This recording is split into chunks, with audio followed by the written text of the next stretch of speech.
Makanya yang lucu, di Al-Baqarah 183 disebut ya ayyuhalladzina amanu kutiba alaikumusiyam, tapi waktu niat puasa nggak ada kata siam, nawa itu saum. Kenapa tuh, Kang? Ya, Ya, banyak kenapanya nggak? kenapa? Iya, udah berapa kali Ramadan dalam hidup? Ya udah 40 tahun. Terus 40 tahun ngapain aja? Kok pengen ketawa gitu? Ya, benar nggak? Iya bener sih. Iya, nah itu konsekuensi ketika orang ngerjain tuh nggak ngerti, Iya. udah pokoknya gitu aja. Karena dogma dan doktrin Karena dogma gitu. dan doktrin gitu. Iya bener. Kan orang tua nyuruhnya nawa itu. Belum lagi terawih kan ya. Eh, Nawa itu. Ditoa kan gitu Iya, kan. pakai toa lagi. Iya. Kayak Tuhan tuh Sauma jauh gue gitu ya. Kayak Tuhan tuh jauh. Mathalul ladzina hummilut taurata thumma lam yahmiluha kamathalil himari yahmilu asfara.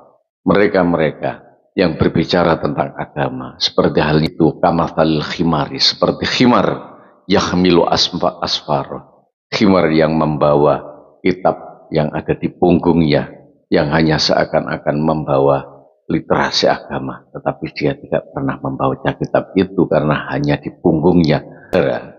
Kita tahu bahwa sekarang muncul orang-orang seperti Abu Marlo, Heri Pras, Saiful Karim, yang mereka itu bicara tentang agama, tapi sebenarnya mereka tidak paham tentang agama. Mereka itu dalam bahasa hadisnya namanya ruwaib, itu orang yang tidak paham tentang agama tapi bicara agama, seakan-akan memberikan solusi kepada orang-orang awam dari kegalauan-kegalauan dan kebodohan yang mereka haus dengan agama, lalu mereka memberikan nutrisi tentang agama tapi dengan logika falasi, tapi tidak menggunakan referensi. Literasinya liar sekali, hanya menghubungkan antara otaknya dengan kesimpulan-kesimpulan yang dianggap benar dari kesimpulannya sendiri tanpa melihat kitab-kitab dan referensi-referensi dari para ulama. Salah satu yang terjadi sekarang seperti halnya namanya Abu Marlo yang saya sebutkan tadi. Dia sebenarnya dulu adalah seorang pesulap. Sekarang dia menjadi seorang penyuluh agama. Seakan-akan dia memberikan sesuatu hal yang berhubungan dengan kebenaran-kebenaran agama dan menyalahkan orang-orang terdahulu tentang istilah-istilah agama dan implementasi agama. Tentang puasa, sebenarnya ini sudah dibahas oleh para ulama, seperti halnya dalam kitab Bayanus Siyam. Dalam kitab ini ada kata saum dan siam. Dia dengan tertawa seperti keledai dan berbicara agama tanpa ada ilmu, lalu menertawakan dirinya sendiri, menyatakan bahwa saum dengan siam itu berbeda, sehingga dia merasa bahwa ketika ada orang niat saum tetapi yang terjadi adalah siam. Sebenarnya yang diinginkan itu adalah siam, tapi niatnya adalah saum. Nawaitu saumahodin, tapi ternyata di dalam Quran itu kutiba alaikum siam. Dalam hal bahasa, antara saum dengan siam itu adalah satu akar. Dia itu adalah sebuah akar bahasa dalam filologinya. Kalau kita OCI, kita kupasi itu wasaum, masdarun soma, yasumu, sauman, wasiyaman. Jadi ada kata yasumu, sauman, wasiyaman. Jadi kata-kata ini sama sebenarnya dalam bahasa lughat, tidak dibedakan.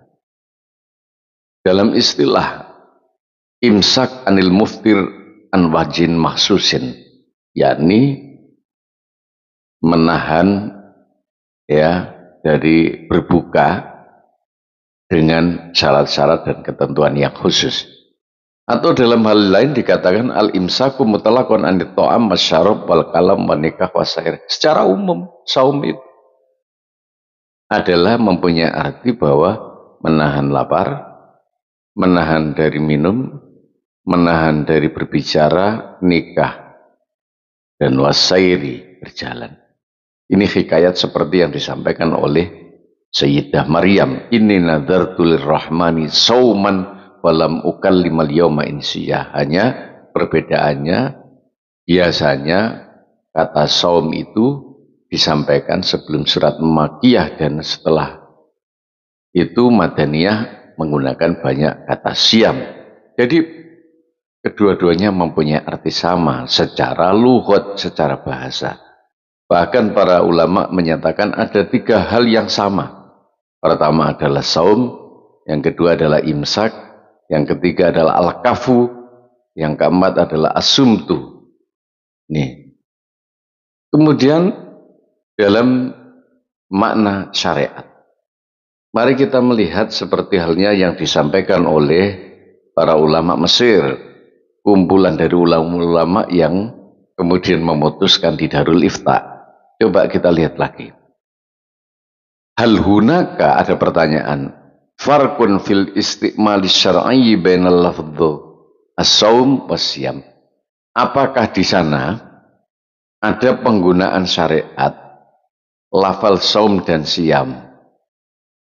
Nah, wal yutarattabu alal farqu bainahuma ay ahkamu syar'iyyah, tentang hukum syariahnya.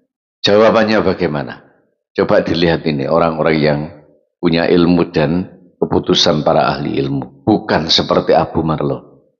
La yujadu farqu fil istimal syar'i bainal lafdhi as-saum wasyam.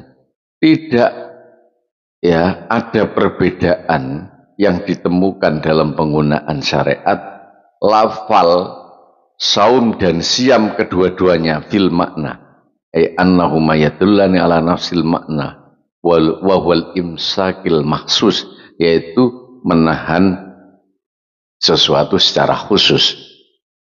Ya, artinya menahan apa yang saya sampaikan, lapar, dahaga, nikah, berbicara dari hal-hal yang kotor dan bermaksiat. Kemudian, apakah ada ketertiban, ada sesuatu yang runtuh di sana?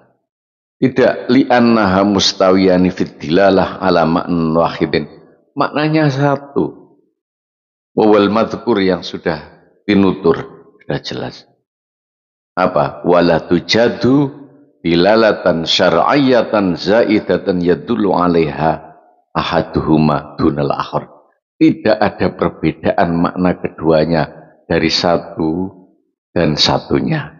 Tidak ada kelebihan dari satu dan satunya. Kedua-duanya baik saum maupun siam punya makna yang sama. Ini artinya bahwa kita tidak boleh mempersoalkan tentang saum dan siam. Saum tetap saum. Ya nggak pantas lah kita niat nawaitu siyamah. Itu orang-orang goblok itu yang bicara tentang itu dan tidak paham tentang bagaimana cara menyampaikan agama seakan-akan dia benar dan dia menyalahkan doktrinasi dari para ulama-ulama terdahulu pada kita. Mari kita kembali kepada para ulama yang bersanad sampai Rasulullah. Jangan hiraukan fakta tentang dai-dai liar dengan referensi liar yang tanpa tahu agama tapi bicara agama. Seperti halnya orang-orang semacam ini, dan dia akan tertawa seperti keledai. Mathalul ladzina hummilut taurata thumma lam yahmiluha kamathalil khimari yahmilu asfara. Mereka-mereka yang berbicara tentang agama seperti halnya Abu Marlo ini, itu kamathalil khimari, seperti khimar yahmilu asfara, khimar yang membawa kitab yang ada di punggungnya, yang hanya seakan-akan membawa literasi agama, tetapi dia tidak pernah membaca kitab itu karena hanya di punggungnya, tidak pernah dibaca dengan mata, hati, dan pikirannya.